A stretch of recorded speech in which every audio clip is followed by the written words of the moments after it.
Welcome back to Cool Club's headquarters here in Scottsdale. We're here again with CEO and founder Mark Timms, and we're lucky enough to be joined here at headquarters by Callaway's Zach Oakley. This is kind of an interesting one. This is a new product. It's not a 2023 specific line. It's not replacing anything specifically. Tell us what you got. Yeah, so today we're going to be talking about the new Great Big Bertha family of products.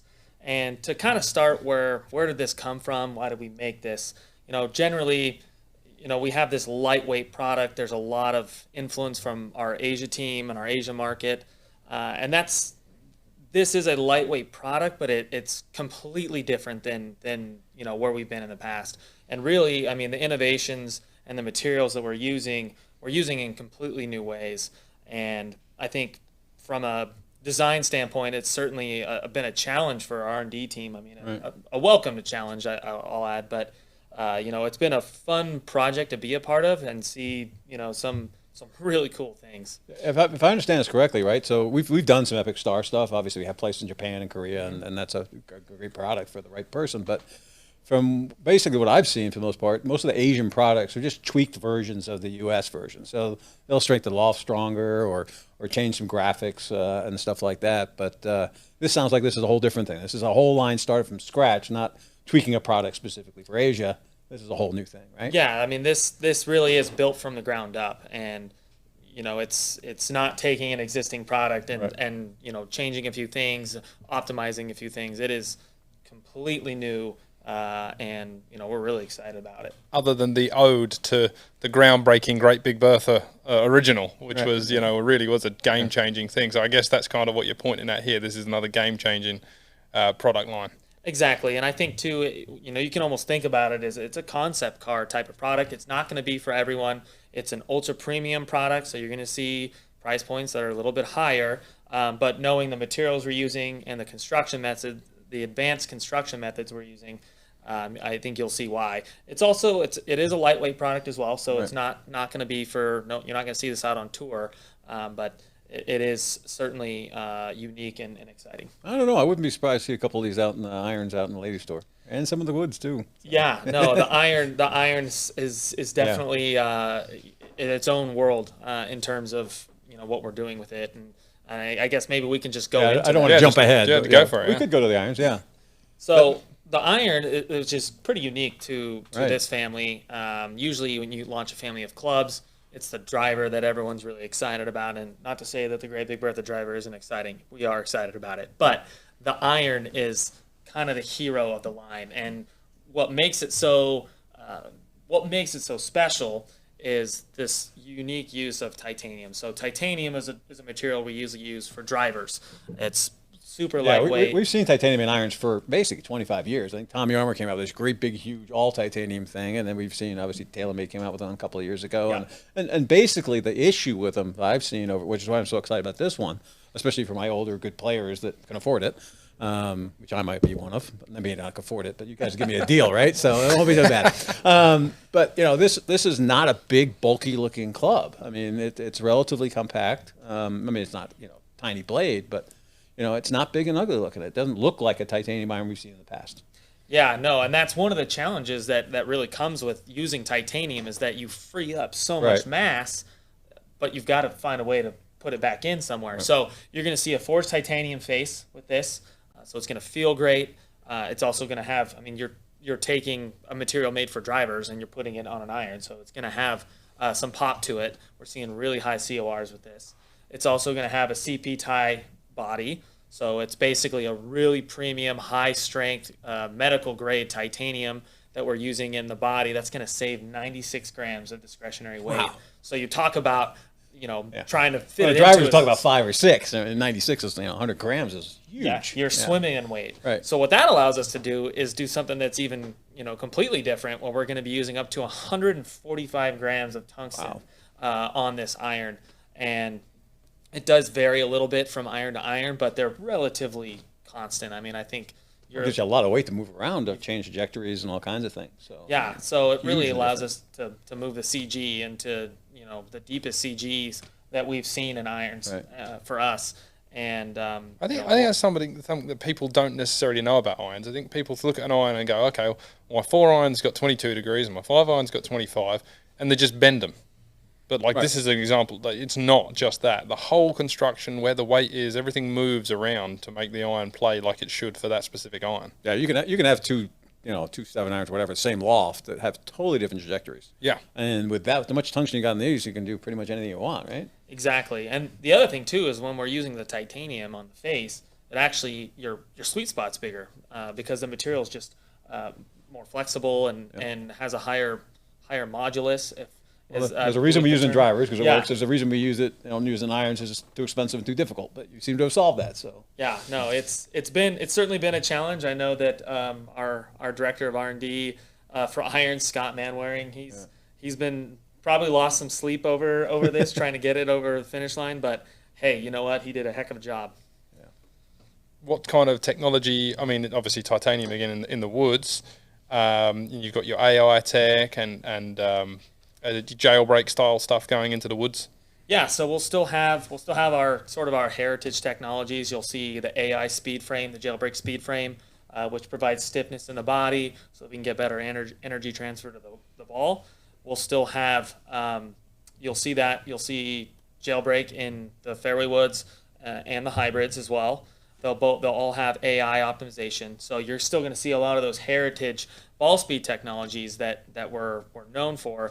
But we're doing things with the fairway wood and the hybrid specifically. We're actually going to a titanium construction as well, so similar to the iron. Well, we've not seen that many titanium hybrids. I mean, I'm playing the Epic one, which is awesome, and played around with them for a while.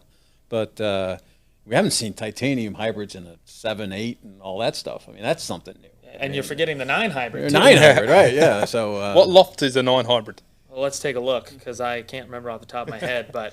It is 8 hybrid. You're right. Right. Okay. 32 degrees though. 32 degrees hybrid. So you could essentially play almost a full bag. And a couple of wedges and 5 irons and a whole bunch of hybrids. And it's just one line with this. So one style of driver, one style of fairway, one style of hybrids, one style of irons. Yeah, that is correct. I mean, they're definitely going to be for your middle to high handicaps, but I think even on the iron you'll see some. I think you can get some better players. You'll see some better that players want the distance. That we've got a lot of those too. I mean, we've got a lot of guys my age and older. I'm almost 60.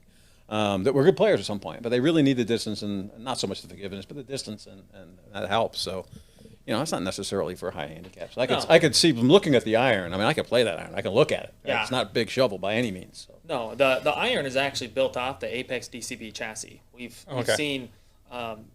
Really good success with that product in terms of who it's for and the amount of.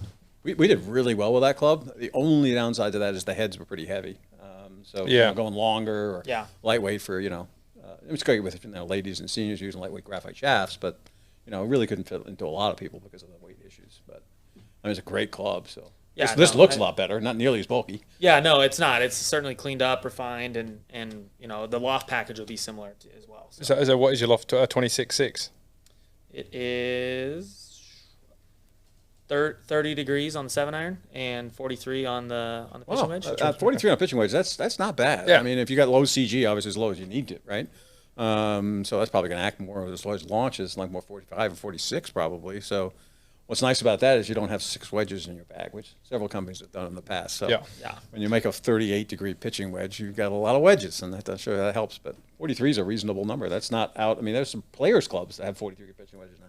Yeah, well, and that's a lot of it is attributed to the titanium because the ball speeds are just higher and it's going up uniform quicker across the face. Yeah, exactly. Yeah. So the part of this story with this is also golf shaft, like having to play lighter. Possibly more flexible golf shafts. It's a whole build of a golf club as such. Yeah, so we'll have the UST Helium Nanocore as kind of our stock offering, but it's certainly built to be a lightweight offering. You could stick another product in there if you want. And specifically when we're looking at the driver, that is really where we've freed up a lot of weight. So the full club build with our current stock spec is about 30 grams lighter than the Rogue ST Max. What's the head weight? Do you have an idea? The head weight is, I want to say 293. 193. Or sorry, yeah, 193. Okay, so that's like so 5 or 6 grams lighter. So it's it's stock at 46 inches or so, probably. 45 and 3/4, I think. Okay, well, it depends on which ruler you're using. Yeah, Some it does. It depends on how you measure. Keeping it under 46 though, right? yeah, right. Yep. Okay, cool. Anything else to touch on that product? No, I encourage people to go it's a and great go and line. try it. I mean, especially on like the iron, like I said, the sound, it's definitely a louder pop, but it's still like a pleasing sound. And to your point about it launching high, I mean, it's like a rocket launcher. So we'll have it here at Cool Club. So definitely come through and try it. I want to press you on a bit of other technology going away from GBB here, but your golf ball. Eric Strada is our local rep here in Scottsdale, great dude, and he gave me the spiel a little bit on the golf ball. So I'd just like you to tell everyone that's listening a little bit about, what the investment is that you've made and some of the key changes to what you do in your production.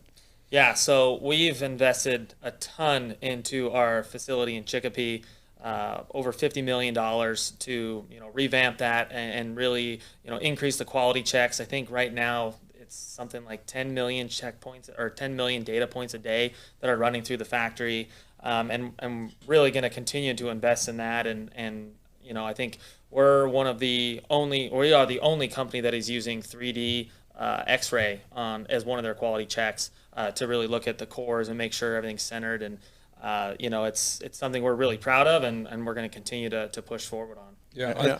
To be honest, I think to some extent a couple of years ago there's some issues with quality control, whatever, which is blown up, and your competitors really banging you. But to be honest, that's become almost an advantage to you guys. You've overstepped the quality control so much that you probably make one of the best balls on the planet right now with all the quality stuff you're doing. I mean, nobody X-rays every ball. We certainly feel like we make the best product on the planet when it comes to golf balls. And to your point, I mean, I think that was a good hey, let's go invest in this.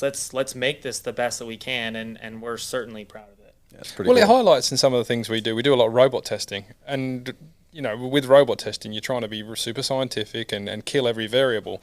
And when you know that golf balls, have got cores that are way off center, and you hit a robot shot that should be straight, and the ball deviates, then we know what the variable probably was. So it's nice to have an option that we actually do use Callaway golf balls as some of our testing balls out there at Sunridge Canyon. It's really nice to have a great golf ball that's concentric that works well for us. Well, everybody's got better at golf balls over the last 10, 20 years. We did robot testing back when I had hot sticks 20 years ago, and there was a huge difference in balls, and they're all gotten pretty good. Some are gaining market share more than others, obviously, and you guys are doing really well. But your quality control and stuff now, I mean, how can anyone argue with that? You're X-raying every ball. Yeah, and I think we're just kind of getting off to kind of scratching the surface a little bit of where we certainly know we can be better, and we want to continue to get better and grow. And I think this is one of the big steps is investing in that quality. So certainly, like I said, we're really proud of the investments we made, and we're going to continue. It's just a really cool story. Like, I'm a massive tech head for golf. GBB story, your new 2023 line story coming up, your golf ball story, like everything's techie, everything's evidence. I love that. So yeah, kudos to Callaway. Good job. Great. That's what we like to hear, and that's why we feel like we're the #1 brand in golf. Cool. Well, thanks again for coming out. Appreciate your time. Hopefully we'll see you again soon. And actually, I know we'll see you again soon for the 23 stuff. So let's do that then. Yeah, thanks for having me. Looking forward to it. Perfect. Awesome. Cheers, guys.